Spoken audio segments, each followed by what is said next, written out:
after the reading, I've learned that there are many, many needs of both the distance learner and the distance educator.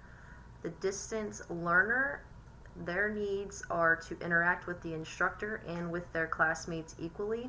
So this means that they need to have the opportunity to collaborate, and they need to have control over their learning. They also need to understand the respect that is expected in the course, whether that is when they're collaborating, when they're in discussion modules. They need to understand the appropriate humor and language that they're using, and they need to understand the technology.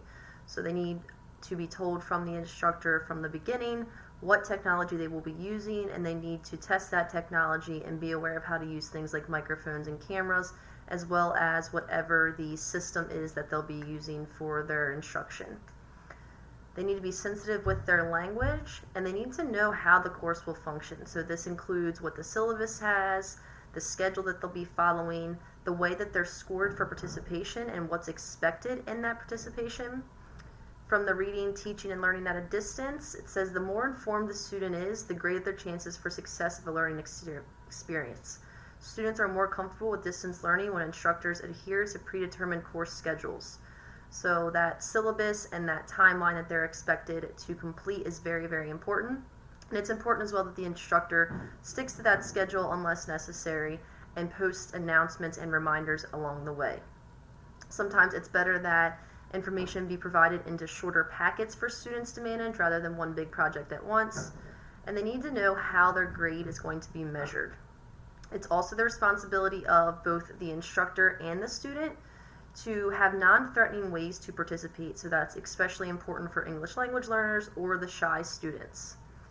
Some of the instructor needs that also go into some of the learner needs, they need to make sure that they're communicating to those students through that syllabus. They need to make sure that they're providing quick and accurate feedback so that students know the pace that they're on and know the success or non-successes that they're having. Instructors need to have high expectations for all students.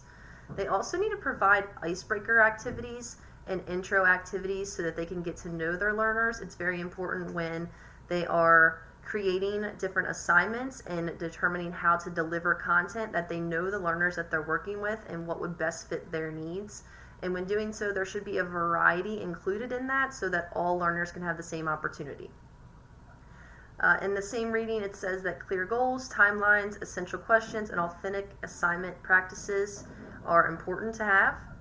And they need good instructional materials that should be provided from the institution that they're working for. So whether that's reliable technology, different text resources, and they need to know that there's someone that's able to assist with technological issues so that the students have someone to refer to. They also need to know if students aren't participating, they need to find out why. It's the responsibility of the instructor to consider what's happening and make changes, and to know special needs of their students that might have them and how they can manage those needs. They also need good course management systems for delivery, so whatever system they are using, whether it's Blackboard or something else, they need a good system provided by the institution where they can post course schedules, materials, discussions, and so on. They should be posting rubrics for grading, memos, discussions, and reminders. They should also be participating in that discussion the same as the students. They also need to be recognized for their effort, and with that, there needs to be policies in place to clarify what their responsibilities are, and if they're taking on extra responsibilities that might lower their class size, it might improve their pay. They need set office hours, and they need to navigate the means for recognition of additional instructional responsibilities. So anything extra that they're doing needs to be recognized, and they need to be compensated for such. They also need to have access to different instructional practices or experience in teaching, so that might be different professional development or trainings. Students' feelings are that it's more demanding than a face-to-face course. Sometimes they feel that they're spending more time with the online content than they would if they were spending time in a classroom. And they also feel that they are assuming more responsibility for their learning. So depending on the type of learner there are, that could be a good thing and it could be a negative. From factors that influence online teaching, it says teachers' practices are strongly redirected to their beliefs. So that means that based on the experience that they've had, the teachers they've had, they tend to emulate those same teachers. And their beliefs are that to be a good teacher, that they should follow those same practices. Some teachers feel they're experts in subject matter, some feel they're model learners, and some feel like they're facilitators of learning. And this is different than face-to-face because if you've never taught in a distant learning course, then you don't have that prior experience, or if you've never taken a distance learning course, then you do not have the experience to reflect on and try to emulate those different experiences. You also don't have a lot of training and practice, as in face-to-face, that people have done for many of years. So it's a lot different, so a lot of these practices and beliefs are very different as well.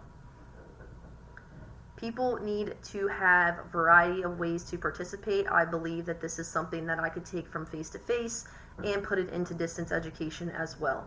Not all learners learn the same, so it needs to be variety and it needs to be altered as needed as the course continues. I believe the same as with face-to-face, where we're providing consistent feedback to our students, we should be doing that online as well.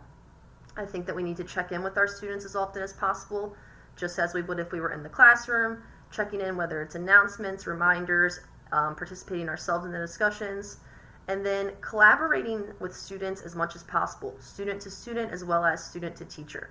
In a regular face-to-face setting, we would constantly be collaborating back and forth, and I feel that that needs to continue with distance education as well.